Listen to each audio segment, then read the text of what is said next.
The year is 2024.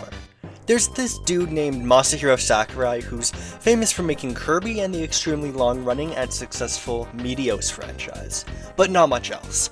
All that changes when he decides to found his own company, Sora Limited, in order to make a passion project of his. A fighting game of platform variety, pitting together characters from video game history, Super Smash Bros. However, he seems to have a very selective form of early onset dementia that has resulted in him forgetting every single part about the video game industry. So he's recruited me, the most qualified person in the entire world, to help him come up with a roster to represent video game history. That whole scenario was a roundabout way of introducing a concept for a roster I want to make today. A Super Smash Bros. Game that doesn't have any Nintendo characters in it. Instead, it's made up of characters from all over video game history in general, that really just tries to represent as much as possible while still having a coherent roster. The idea is that since Sakurai is such a respected person in the industry, and seemingly a master at licensing negotiation, it wouldn't be too unreasonable to have him bring them together.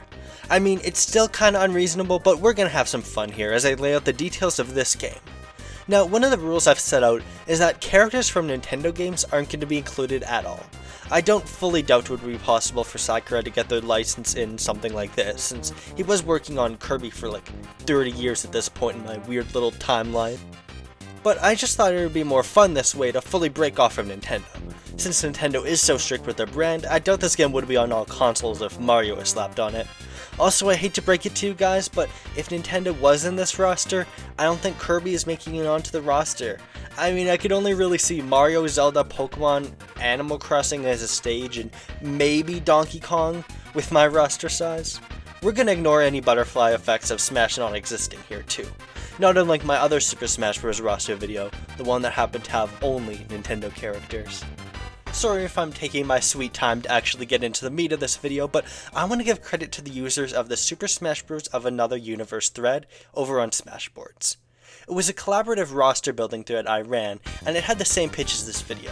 My roster is quite different from that one in that thread, but it does take quite a bit of inspiration from there, and some of the characters I've added were submitted by other users on there.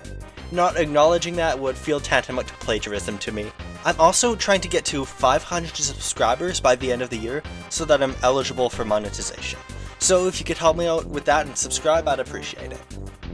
I think I've suitably yapped already, so just know that I've added 26 characters in the base game. Let's start with the first character I've added.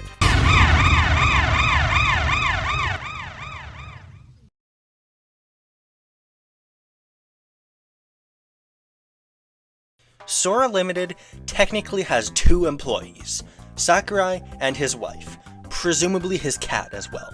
So I imagine Bandai Namco would do most of the development work on this game, since they did for the modern Super Smash Bros. Games in our timeline. Knowing that, Pac-Man makes a lot of sense as the very first character, cause he's their main mascot and arguably video games' biggest mascot besides Mario. Mario is kind of the unofficial Smash mascot, since he's usually the one with top billing on the box art, so the Pac can have the same role for us. He's also been in Smash before, and I don't see any reason his hypothetical moveset wouldn't be different from that.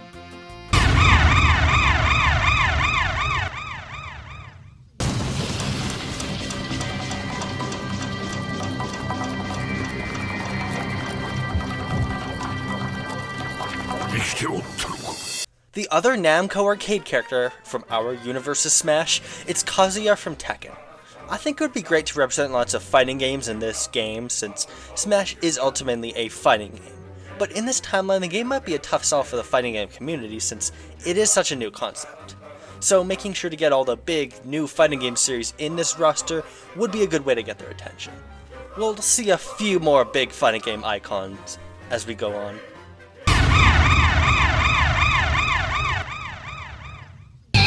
I, Lord British, welcome thee to the quest of the Avatar. Thou shalt guide our people into the new age of enlightenment.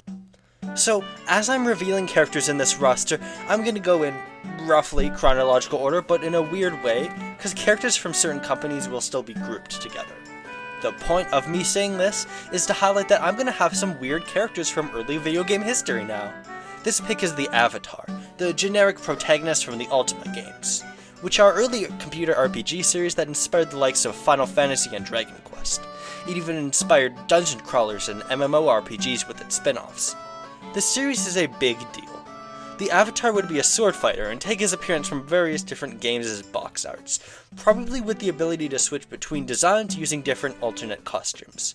He could use spells reminiscent of Ultima Online, which would actually be quite different from other fantasy RPG main characters, if they were to hypothetically get in.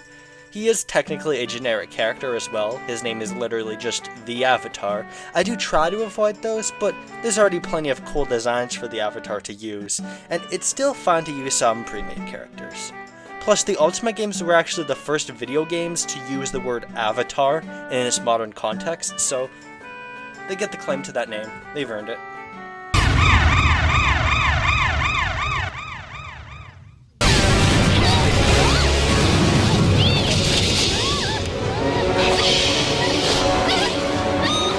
You probably know about it already, but Dragon's Lair is an old Laserdisc arcade game, known for absolutely beautiful animation and very limited gameplay. There's an argument to be made that it's more influential in the medium of animation rather than video games, but it's still an absolutely iconic arcade game. Dirks' sword-wielding moveset could make him fight similar to the likes of Link, albeit goofier.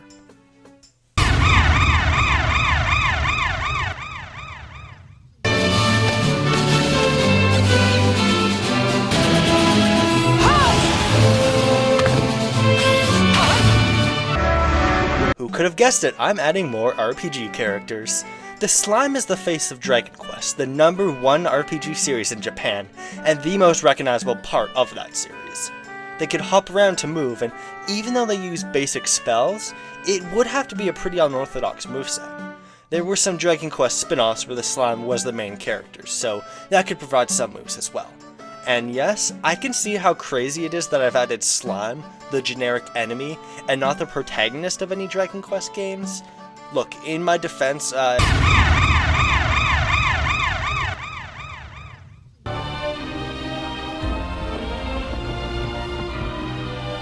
aren't many series in my roster with more than one character, but I made sure to have a few, and I could definitely justify it for Dragon Quest. Super Smash Bros. Ultimate included Hero, who was swappable between 4 protagonists of the series, but I'm avoiding that, since it doesn't feel like a thing I would come up with myself, without the knowledge that Smash did it. Before Hero was unveiled for Smash, most people thought they were gonna just add Erdrick, the protagonist of Dragon Quest III.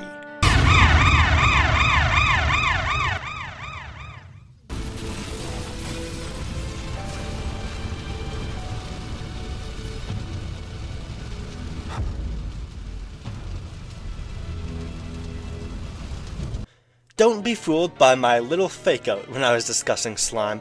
I actually do have a Square Enix villain over protagonist pick.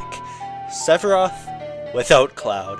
Look, nothing against Cloud. I like him more than Sephiroth actually, but I just feel Sephiroth is such an iconic villain and well-known part of Final Fantasy VII that he could absolutely be the pick. The fact that there's already some RPG heroes in this game, it motivates this as well. Give Dark Magic a time to shine. Plus, people make memes that say Sephiroth should be in every game ever. They never said anything about Cloud.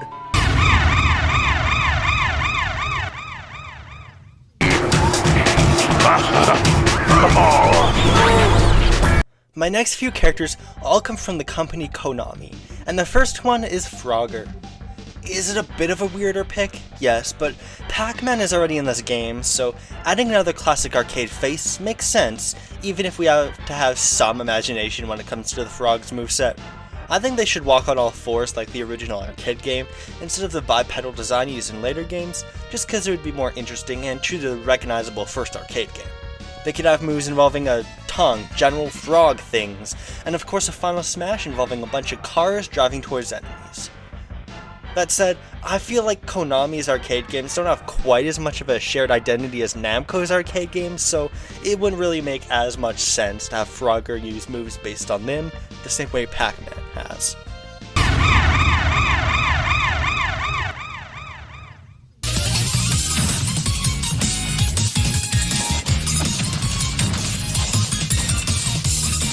I mentioned earlier that I wanted to add plenty of fighting games because of the fighting game elements of Smash. Well, here's someone from a party game, another element of the Smash formula. A moveset based around his bombs could make for a unique playstyle, and he has a ton of different types of bombs and power-ups, which could be cool to see. Bomberman has been in a Platform Fighter 2 with Dream Mix TV, which I suppose might even be referenced in this game. Also, he would totally have to have alternate costumes based on the other Bomberman colors from the games.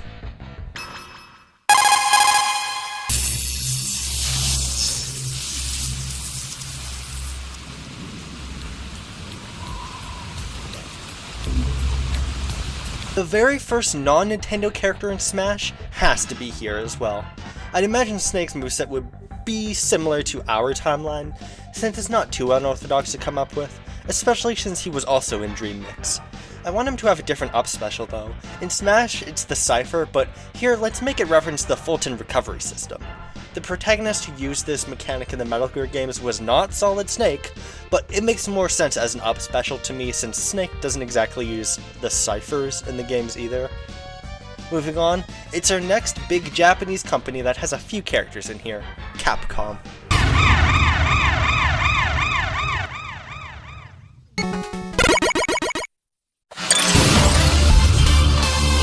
He wasn't the first one like Snake, but Mega Man was one of the first non-Nintendo characters to be in Smash. And I did actually consider some other Mega Man protagonists like X-Zero, Tron Bonne, but in the end, I just decided on the classic one himself.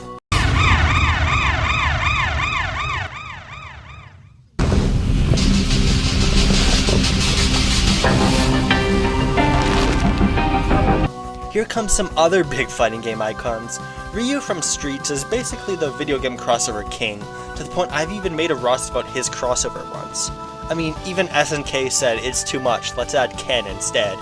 His focus attack down special could be renamed to whatever it was named in Street Fighter 6. Since he is so common in crossovers already and might be a little vanilla, why don't we add another character from this franchise?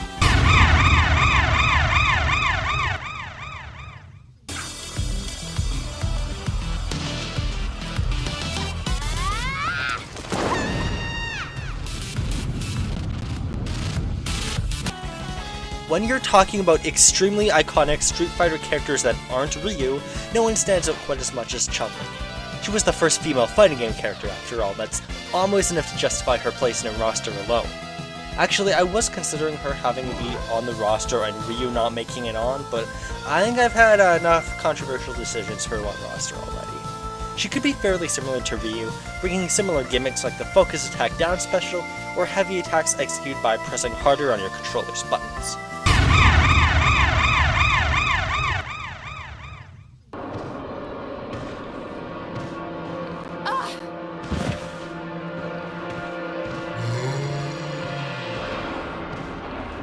Horror games, a genre that has a big place in the industry but is a little bit difficult to actually get into Smash due to the nature of their gameplay and tone.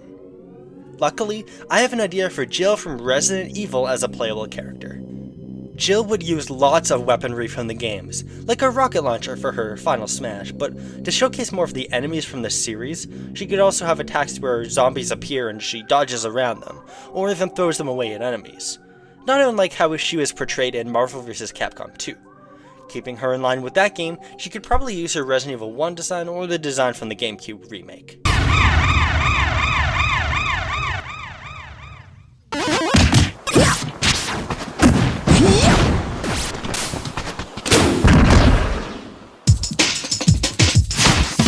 I mentioned earlier that Pac-Man would be the unofficial mascot of this game. Sonic would have second billing. See the cover of Smash Ultimate? Imagine Pac-Man as Mario, and Sonic as Link.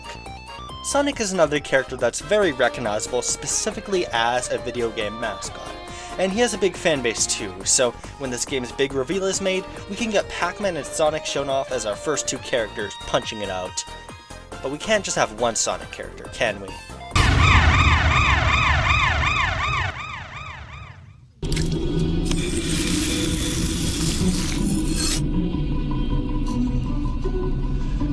My grasp on sanity remains absolute. It's Sonic's main bad guy here to bring the chaos. fans. Now, I've participated in the cesspool known as Super Smash Bros. Newcomer speculation in the past, and I've seen plenty of people saying that Eggman couldn't really work moveset-wise. To them I say, have a little bit of creativity, you boring, pathetic man. I would love to see Eggman flying in a car from his boss fights, so he's able to pull out all kinds of attacks from them. It's not very common to get a Super Heavy in Smash 2. Tails was considered for the spot instead of him, but I went with Eggman because I wanted more villains. There's one more character from Sega to follow.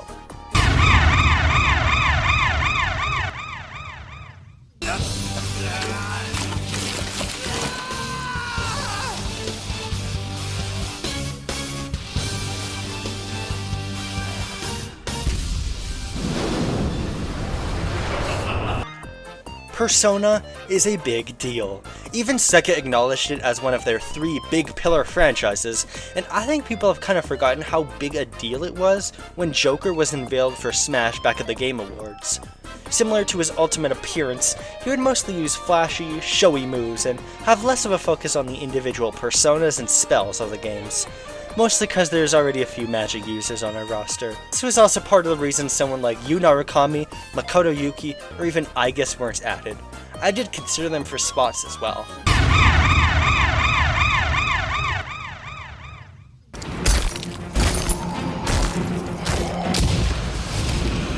Who is it under the mask?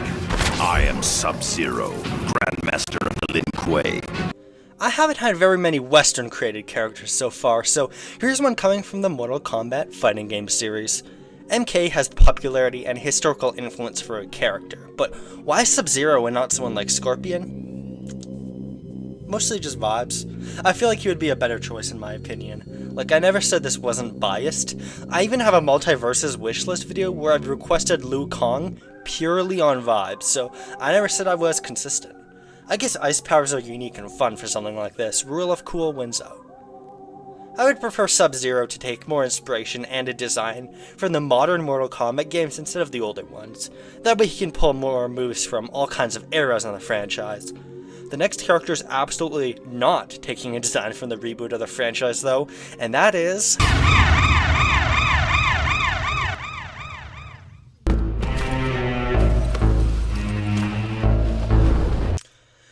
I think people have kind of forgotten how big a deal Tomb Raider is and how recognizable Lara Croft is. Go ask your parents, they know her name. There's also a possibility she might have some overlap with Jill, but I do think her acrobatics and dual pistols suitably set her apart. It's also nice to have some characters on this roster that are from a country other than the US and Japan, showcasing more unique parts of the industry.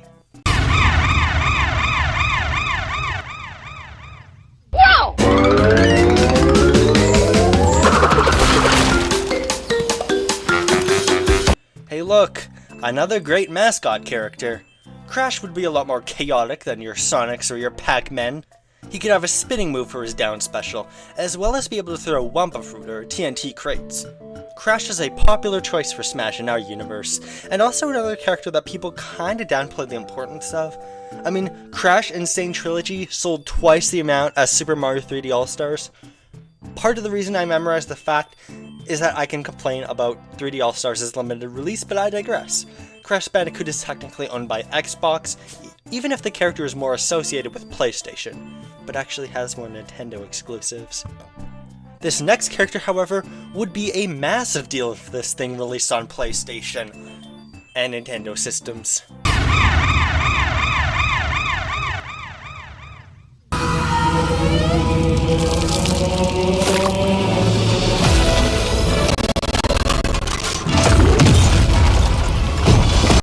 One of the most recognizable shooter protagonists, and the face of Xbox as a brand, at least until they inevitably cut their losses and decide COD is more profitable. I don't have very many shooter characters in this roster, simply because it's kinda hard to find a distinct way for them to play when the original source moveset mainly consists of one thing. Halo has enough really unique weapons, guns or otherwise, to make Master Chief stand out. The swappable nature of them also justifies why he pulls them out so randomly in a fighting game context. He better have a Warthog for a final smash, that's all I'm saying. In a sea of character choices that would already be a big deal, Master Chief's a big deal.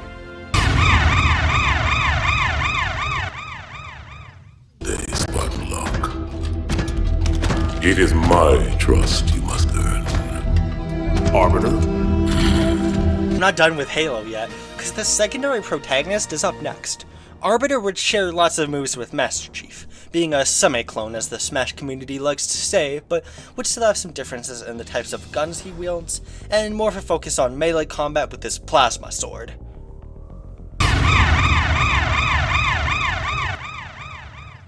That's why I'm here, Mr. Freeman. I have recommended your services to my employers, and they have authorized me to offer you a job. They agree with me that you have limitless... 3 absolutely massive shooter protagonists in a row. I guess he's technically related to Xbox Game Studios too, if you really want to stretch it, since Sierra published the first Half-Life game, and Xbox owns Sierra now. Gordon might play a bit more like a traditional shooter character, but would still have plenty of tricks up his sleeve to make for a chaotic character, like the Ferropod item or even the gravity gun. I like to consider Valve as one of the major console manufacturers, so it would be cool to get half of them here.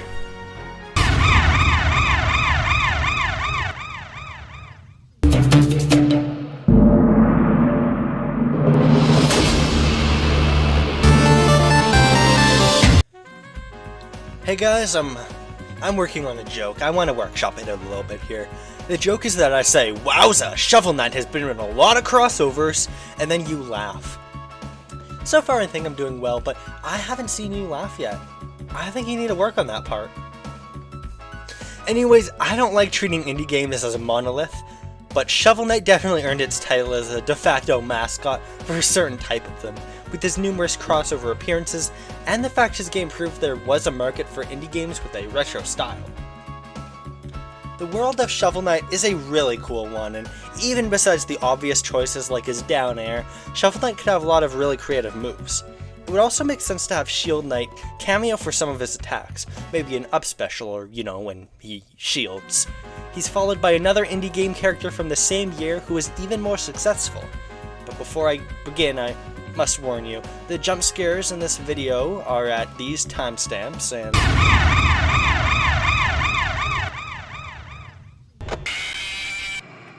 These kinds of character choices, where someone suggests a character that's popular with Gen Z or Gen Alpha, can get weirdly controversial. Just look at some of the reception there was to Steve's reveal as evidence. So I'll say this, like it or not, Five Nights at Freddy's is a massive media franchise, and a fun way of adding the monster from a horror series. Freddy would have an interesting way of fighting, since we could play at both the darker elements of an animatronic on a killing spree, or at least stuffing you into a suit spree, and the lighter elements from the animatronic's normal programming, like an attack where he holds a balloon or something, I don't know. There are some suggestions I've seen involving Springtrap as the FNAF character, and I like them, but I just prefer Freddy since he does have more of those lighter elements to him. After Fredbear, the next character might be a little bit unexpected. Here's the 26th and final base game character.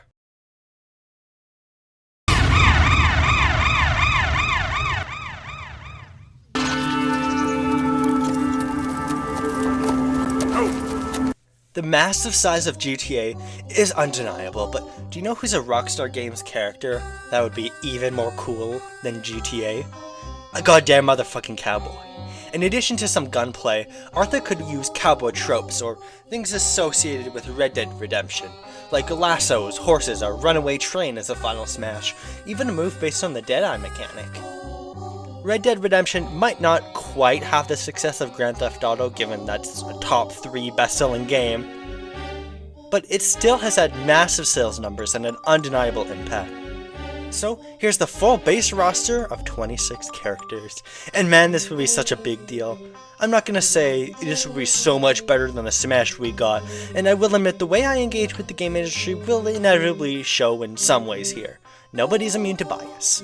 I still think this roster showcases video game history well. Hopefully people are satisfied by it. I have plans for a couple of DLC character packs, but before we get to that, I'm going to talk about some other stuff this game would have, starting with these stages. Now, I previously made a video similar to this one, talking about what Smash would be like if it started today done by Nintendo. If you've seen any of my videos before, statistically speaking, it was probably that one. The approach to stages I took in that video was to have one per character, with that stage acting as their home stage. Not unlike what Nickelodeon All-Star Brawl did. I think that's an interesting enough way to do them, and it would be unique to see in a Smash game that starts today, but here I'll be taking an approach more similar to what Smash already does, and just try to include a set number of stages. I will, however, try to prioritize having variety in these stage locations in both the locales and the gameplay. Do you know what the biggest omission in terms of stages my previous video had as a result of that system? Battlefield and Final Destination. These two are Smash original locations, and essentially the stage is more suited to competitive play. Now, me bringing them up absolutely creeps into I'm only doing this because Smash in our universe did it territory, but I think it's fine when it's such an essential original element to the series. Similar to how I can imagine Master Hand is the boss of this game. The first stage idea I'm actually coming up with myself is Namco Museum, a way of showcasing multiple Namco arcade games. It's a traveling stage that can swap between an area based off Pac-Man, a larger area based on Mappy, and an area based on Dig Dug with breakable floors, then an area based on Galaga where ships can be obstacles. This is the only traveling stage I'm imagining for the base game. To represent Ultima, I'll choose Lord British's castle. It's a flat area in the courtroom where the aforementioned Lord British himself watches off the warriors duking it out. For Frogger, it's nothing set on any roads with crazy amounts of cars, but the stage would be an original pond area with lily pad platforms and crocodiles as obstacles. Now, for Dragon's Lair, there's quite a lot of cool places from just one game for a stage. That sort of dance floor area could be a killer stage, but in the end, it's gotta be a big treasure heap from the final boss. The dragon would make for a stage hazard, and Princess Daphne would be in the back. I chose the Bomb Factory for Bomberman, which would be pretty similar to how it works in Super Smash Flash 2. Then, let me introduce you to one of two stages in this base game roster that doesn't have a character: Tetris. It's a competitive player's nightmare, literally being a game of Tetris you're playing. Let's be real, it would be a casual player's nightmare too. It could also be nice to have it change between different eras of Tetris. Maybe it could alternate between the mobile version, the Game Boy version, the original PC version, the NES version, and then something weird. I don't know, the CDI version? The world of Alifgard is the main explorable map in the first Dragon Quest. Since it appeared in Dragon Quest III, it's my pick. I'm envisioning a sprawling landscape in the background with lots of locations from the game. To represent Mortal Kombat, I chose the Deadpool. It's a classic arcade location from Mortal Kombat 2, which would mostly be a flat space like the King of Fighters stage. The meat hooks could interact with battles in an E10+ rated way. For Sonic, I chose the Death Egg Zone, which would really be more of a combination of various final zones from Sonic. Sonic fans do like to complain about Green Hill Zone being in too many games after all. Since Eggman isn't here, this could also be something of a companion for him. I chose Suzaku Castle for Street Fighter, which could act similar to its Smash appearance. Then, instead of choosing a location from a classic Mega Man, I chose the Central Highway from Mega Man X. A very iconic first stage, and I like the way it was done in Smash Flash 2 with destroyable platforms. Then the last stage from a Capcom series here is Spencer Mansion from the first Resident Evil. Think something like the main entranceway, with the balconies as platforms and zombies lurking in the background. I chose Insanity Beach, the first level of the first Crash Bandicoot game, which would kinda be a basic platform type stage, and then Caverns to represent Tomb Raider. Not necessarily based on any locations from the franchise in particular, but mostly an amalgamation of various caves and some ruins in the back as well. So, as we all know, Midgar was the Final Fantasy VII stage in Smash 4, and while I did like it, especially the concept of its summons, I feel it's not actually something I could have come up with in a vacuum without the context of Smash. So instead, I'll make a stage based off the slums of Midgar. Various shacks could act as platforms, and civilians from Midgar can make cameos. The Tekken stage I came up with is the Skyring, King's stage in Tekken 3. I avoided the Mishima Dojo, mostly to avoid overlap with Suzaku Castle, but also a wrestling ring in the sky is objectively cool. I will, however, add Shadow Moses Island, mostly as it appears in Brawl. Technically, Hideo Kojima designed this stage in that game, and he isn't exactly at Konami anymore, but let's just ignore that anyways. We'll say he somehow consulted it in secret. Hideo Kojima, shadow consultant on the stage project. We've got Black Mesa as the stage for Half-Life, specifically one of the outside areas with the facility visible in the back, maybe even used as a platform.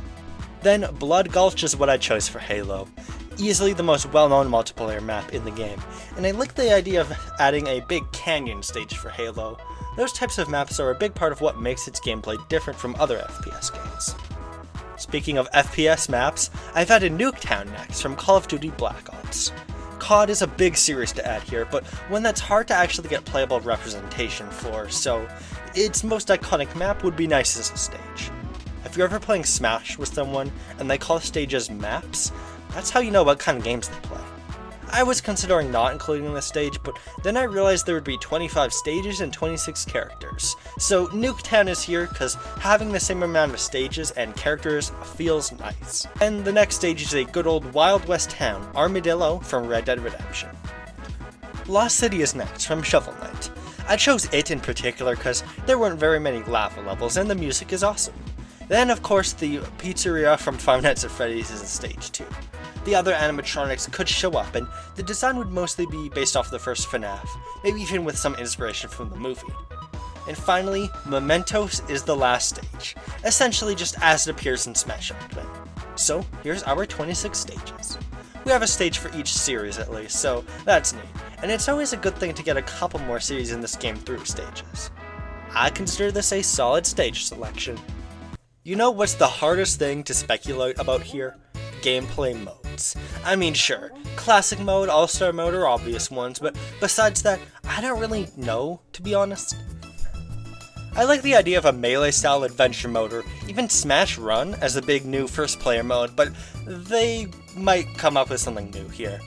I don't really want to speculate on it too much, because it's kinda hard to know when Smash is always coming up with crazy new ideas for single-player modes. I can say though, while Master Hand would be the boss of Classic Mode, I would really want to see Rathlos from Monster Hunter as a secret boss, or maybe even the boss for All-Star Mode. Ultimate had him as a boss, and it would be another really cool way to sneak in a massive series into this crossover. It would also be really fun if marketing didn't really give away the fact he was in this game.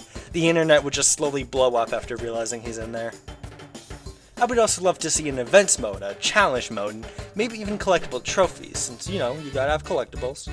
I'm insane to make this whole concept with this amount of detail and this runtime, but I'm just slightly not insane enough to make a list of every single trophy. Nobody wants to listen to the results of me writing paragraphs about why I added Elecman as a trophy instead of Gutsman. The last thing I do want to talk about in terms of single-player content is what the equivalent to the Mii team would be. Each Smash game besides Ultimate introduced a new team of fighters to go against in Horde battles during Classic Mode and Multi-Man Smash. Since Miis aren't available, the team you could fight here could be one of the original ones from Smash, like the Fighting Polygon team. However, since Rathalos is a boss, I think there's also a possibility of using characters from one of the series in this game instead. My choice would be the Genome Soldiers from Metal Gear. The soldiers from the first game, who would have basic weaponry like guns and grenades and some melee combat. Plus the Fighting Polygon team would invite even more comparisons to PlayStation All-Stars Battle Royale than would already be here. Alright, I get it. I know what you've been waiting for all this time. The items. Smash Ball. Assist Trophy. Okay, now I can think about around 50 ideas for Halo items, but I'm a little short when it comes to other series, so okay, here's some assist trophy ideas. I won't fully describe it this time though. Some series didn't get assist trophies, but we do get to add representation for Pong, Space Invaders, Final Fight, Spyro, Meat Boy, even Undertale. Sorry I couldn't get you into this roster, Sans. Let's go over my DLC choices now, starting with the first wave. Are you? I'm Steve. The Minecraft movie trailer dropped as I was working on this video. I do not actually want to add Jack Black Steve. I just want to put him in the reveal because it's funny. Anyways, Minecraft is one of the biggest games out there, so actually the biggest game out there, so Steve would be a big pick to start off DLC. I would definitely like to go in a similar direction Ultimate took with his moves and animations. Minecraft World could be a stage as well. His alternate costumes would be based off of different skins from the game, and some could even change them to Alex. As you presumably noticed, I didn't add any Echo Fighters in the game, so this is how other characters can be represented if it's important enough and makes sense in that context. If I ever do a big sequel to this video, Echo Fighters are going to be the new edition though. And for the record, I'm planning to do the same with my Super Smash Bros. If it started today video. Just give it a couple years and when Nintendo's next console is out.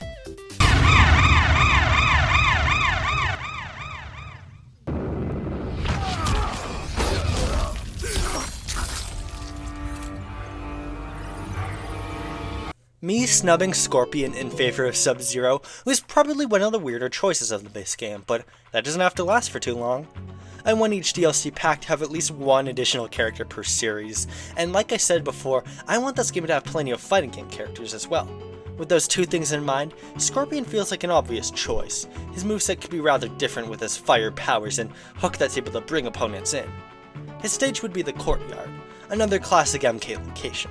It does technically mean we're double dipping on Mortal Kombat stages, which might feel weird as the only series we're doing that for, but other series will get second characters in DLC too, so I don't think it's too odd for now.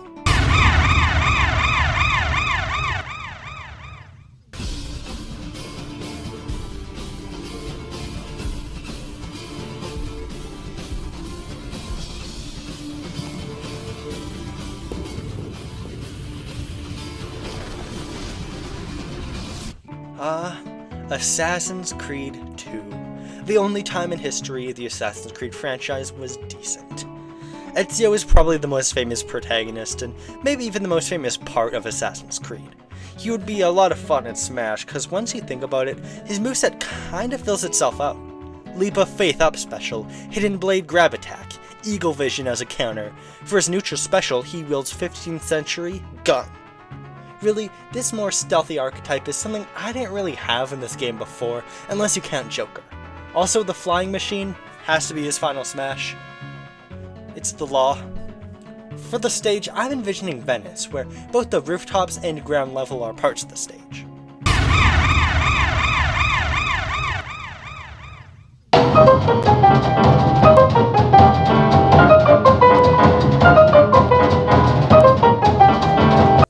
Cuphead is my favorite game of all time. Of course I have to add it. Adding more indie games is cool too. I absolutely want Cuphead to have a moveset more based off of rubber hose animation in general, rather than strictly stuff from the game. Some attacks would be based around weapons from Cuphead though. And yes, Mugman would be an alternate costume. I would have him as an Echo if those were a thing. Floral Fury would be the stage, based around the Floral Fury boss fight, where Cacnea Carnation would essentially be replaced as a stage hazard. So those were the first 4 characters in the first Fighters Pass. For the final spot, I've got a really big surprising character, and generally a hype pick.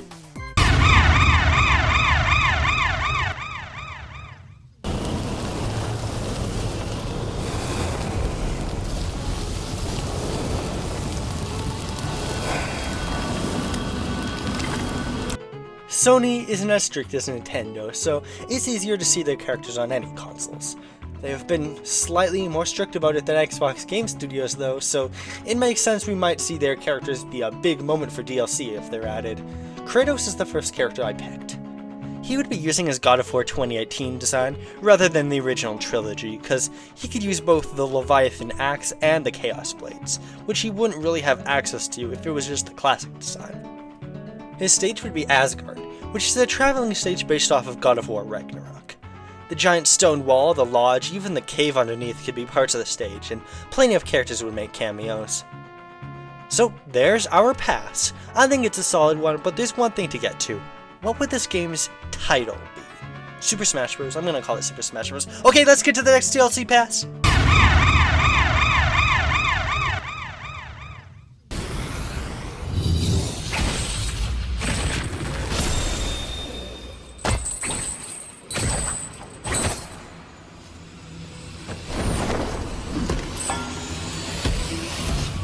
I added Snake, who was famously in Super Smash Bros., and then like 2 Konami characters who aren't in Smash before Castlevania representation. Crazy, right? Yeah, Castlevania was a long time coming. Most of the reason I didn't add it yet was because I wanted more cartoony characters. Please don't tell me I should have added Kid Dracula or something stupid like that. Dracula's castle can be their stage. I personally would like one that's a bigger stage, so more areas of the castle should be showcased, but I've already added a couple that were like that, so a more traditional stage, like what we saw in our timeline, could be fine too.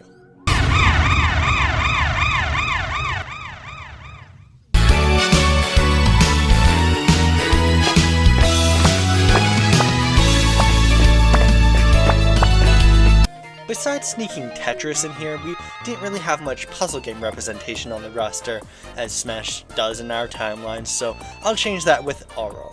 Technically she's from a dungeon crawler, but let's be real, Puyo Puyo is the reason she's here. I like how I've kind of been giving each of the big companies one more character now in DLC, and she has good representation for Sega. Her stage would be Puyo Puyo, which would be like the Tetris stage but worse. Remember, fever means it's hot, and 4 pops do in fact make a chain.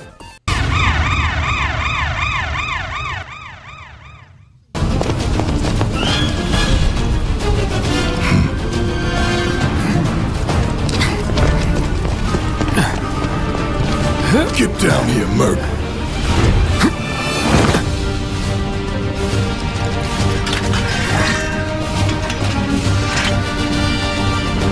Okay, yeah, I stand by my decision to have Cloud be missing in the base game, but once we're at DLC, he's gotta actually be in.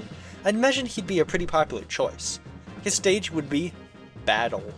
Literally a Final Fantasy battle. On a flat surface, players would be in front of footage of a Final Fantasy I battle happening. Whenever a spell or attack is launched, it could affect the battlefield.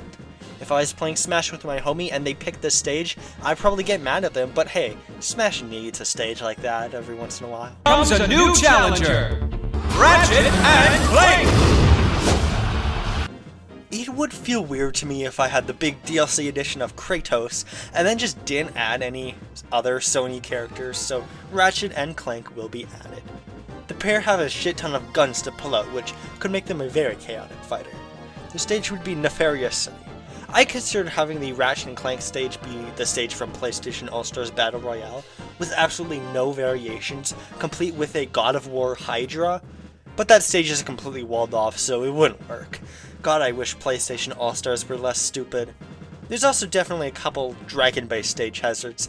Adding a Hydra is adding 3 more, and potentially like 9 after that.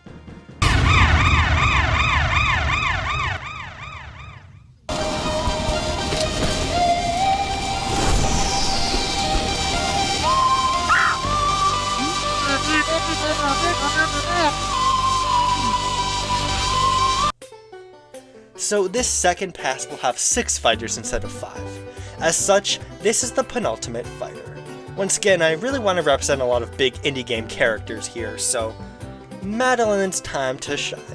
Honestly, I really like Celeste, but for the longest time, I wasn't sure what Madeline's moveset would even be like if she was in the game. After watching the video by BrawlFan1 imagining a moveset for her though, I realized it could be a ton of fun. Have her dash everywhere and give her a ton of air movement for her attacks. Mount Celeste would of course be the stage, more based off the higher areas closer to the peak. And finally,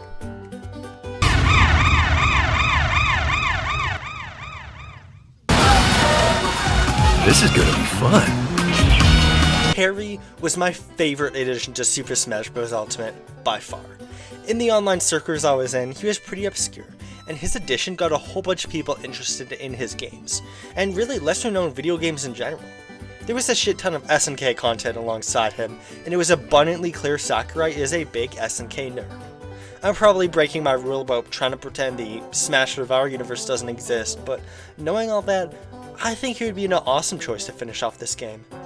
I've seen some criticism that they're overdoing it with Terry and crossovers, and someone like Kyo or Iori should have more of a role. I agree now. Street Fighter 6 was the last straw for me, but that was after he was in Smash, and so I think this would be a good way to showcase SNK's fighting games. There's a reason he's been in so many crossovers after all. So here's our roster of 37 characters. Making a roster like this is harder than you might imagine.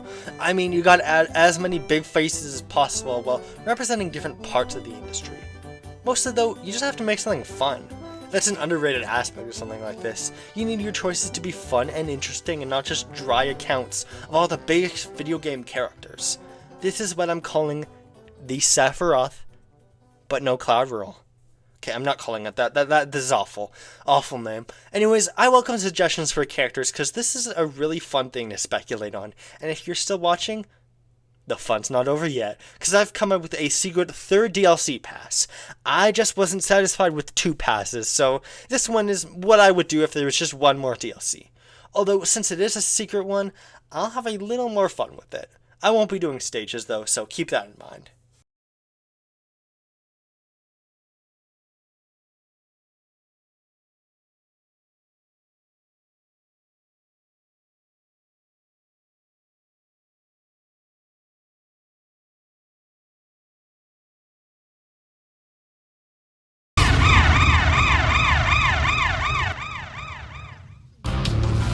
Only flesh and blood to walk between dimensions.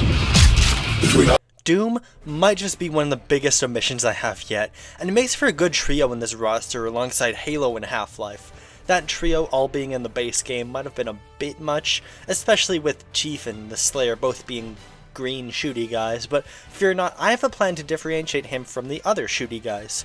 I like the idea of Doomslayer's special attacks being melee based, while his guns are in smash or tilt attacks. That way, you get a Doomslayer with more aggressive playstyle, staying true to the games, or at least the modern ones, while also differentiating him from other shooter characters.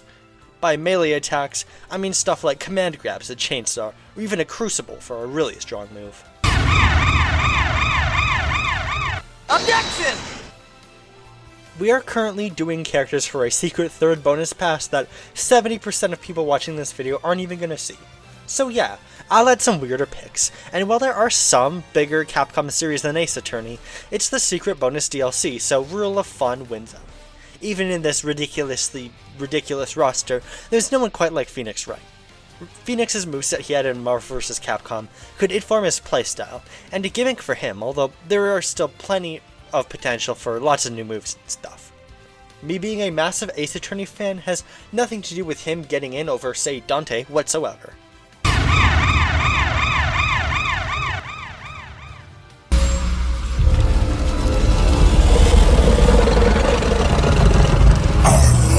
War ends today. Imperious. Diablo is a series I know pretty much nothing about, but the antagonist Diablo is decently popular as a Smash choice, and you've seen enough of my video to know he checks off a few boxes for me. A villain, a really well-selling series, and representation for a new genre of video game. Cool, Adam. Mr. King, give me the rare emerald. I will release you both. You have my promise. Sonic! Huh?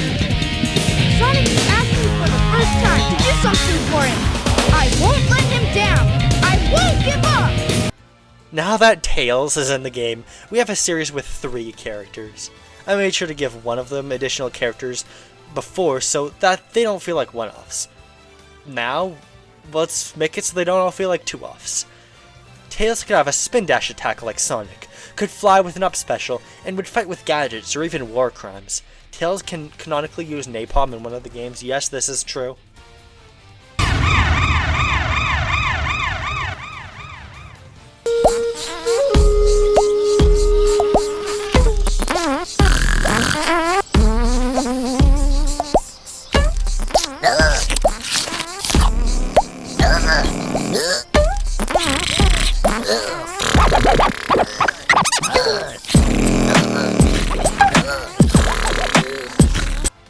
Rayman, more like Gay Man. Rayman is a big platformer icon that still has a really dedicated fan base today, even though the years elapsed since his last game release get longer and longer all the time. Rayman Origins and Legends present a good model for how his moveset and animations would look and feel, although there's tons of material from previous games that could make for interesting moves as well. And that brings us, finally, to the last character.